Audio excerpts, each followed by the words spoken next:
Welcome to RR stories ST channel. வாங்க இன்றைக்கி எப்படி கவட்டலி க்ரீமி பாஸ்தா செய்யலான்னு பார்க்கலாம். இது ரொம்ப ஈஸியான மெத்தட், வீட்லேயே பண்ணிடலாம். கவட்டலிங்கிறது ஒன்றும் இல்லை, இட்ஸ் ஒரு type of pasta, Italian pasta. இது ஷெல் ஷேப்பில் இருக்கும் அண்ட் திக்காக இருக்கும். திக்காக இருக்கிறதுனால எக்ஸ்ட்ரா டைம் நம்ம குக் பண்ண வேண்டியது இருக்கும், பாயில் பண்ணி குக் பண்ண வேண்டியது இருக்கும். ஸோ மேக் ஷூர் பண்ணிக்கோங்க நல்லா வெந்திருக்கான்னு. இது 2 ஸ்டெப்பாக பண்ண போகிறோம். ஒரு ஸ்டெப்பில் பாயில் பண்ணி பாஸ்தாவை தனியாக எடுத்து ரன்னிங் வாட்டரோ இல்லை கோல்டு வாட்டர்லேயோ போட்டு அதை ஆற வச்சு தனியாக எடுத்துக்கணும். ஸ்டெப் 2ல் தேவையான பொருட்கள் மென்ஷன் பண்ணியிருக்கேன். அதை வதக்கி நம்ம ஒரு சாஸ் மேக் பண்ணிவிட்டு நம்ம பாயில் பண்ணி வச்சுருக்கிற பாஸ்தாவை இதில் போட்டு சீஸை தூவி நல்லா டேஸ்ட்டான யம்மியான ஒரு பாஸ்தா நம்ம செய்ய போகிறோம். இதுக்கு தேவையான பொருட்கள் ஸ்டெப் 1க்கு கவட்டலி பாஸ்தா இல்லை எனி பாஸ்தா நீ எடுத்துக்கலாம். இன்றைக்கி நான் யூஸ் பண்ணியிருக்கிறது கவட்டலி பாஸ்தா. ஸோ கவட்டலி பாஸ்தா கொஞ்சம் ஹாட் வாட்டரை 1 ஸ்பூனு to 3 ஸ்பூன் வரைக்கும் கூட எண்ணெய் ஊற்றிக்கலாம். கொஞ்சம் சால்ட்டு வேணால் சால்ட்டு போட்டுக்கலாம். ஸ்டெப் 2க்கு தேவையானது, அதாவது க்ரீம் சாஸ் செய்கிறதுக்கு தேவையான பொருட்கள் எண்ணெய், வெங்காயம், பூண்டு, மஷ்ரூம், பால், ட்ரஃபிள் சாஸ் கிடைக்காதவங்க மைதா மாவை கொஞ்சோண்டு பாலில் மிக்ஸ் பண்ணி எடுத்துக்கலாம். ஆனால் இந்த ட்ரஃபிள் சாஸு ரொம்ப டேஸ்ட்டாக யம்மியாக இருக்கும்.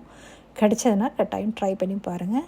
அண்ட் இட்டாலியன் ஸ்பைசஸில் ரோஸ்மேரி, ஆரிகானாங்கிறது நம்மளோட ஓமம், அண்ட் வத்தப்பொடி, இல்லைன்னா வத்தப்பொடிக்கு பதிலாக சில்லி ஃப்ளேக்ஸ் ஆட் பண்ணால் ரொம்ப டேஸ்ட்டாக இருக்கும். ஃபைனலாக மேலே தூவுறதுக்கு சீஸு. வாங்க எப்படி அடுத்து செய்யலான்னு பார்க்கலாம். ஒரு இதில் தண்ணியை நல்லா கொதிக்க வச்சுட்டு ஒரு ஸ்பூன் to 3 ஸ்பூன் வரைக்கும் ஊற்றிக்கலாம். நான் இன்றைக்கி 1 ஸ்பூன் எண்ணெய் தான் ஊற்றிருக்கேன். நல்லா தண்ணி கொதித்ததுக்கப்புறம் பாஸ்தாவை உள்ளே போடணும். பாஸ்தா நல்லா வேகணும்.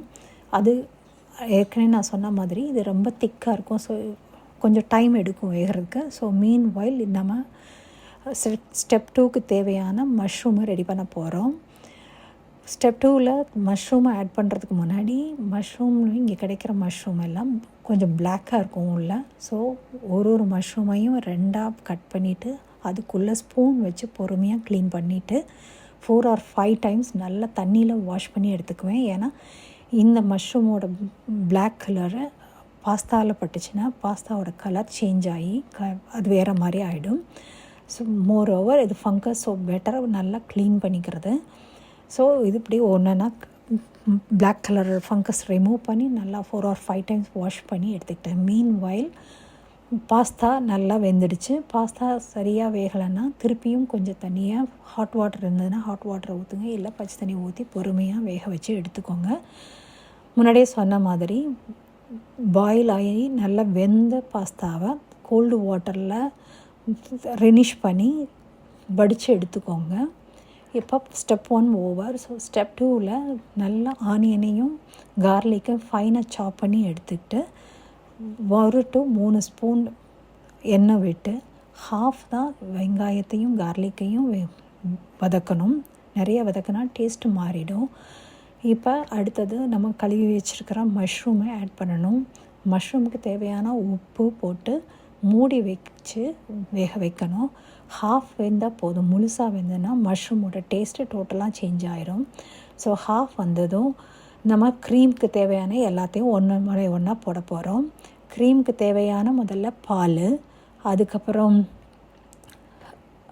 Truffle sauce, Italian spices, rosemary, oregano, chilli powder.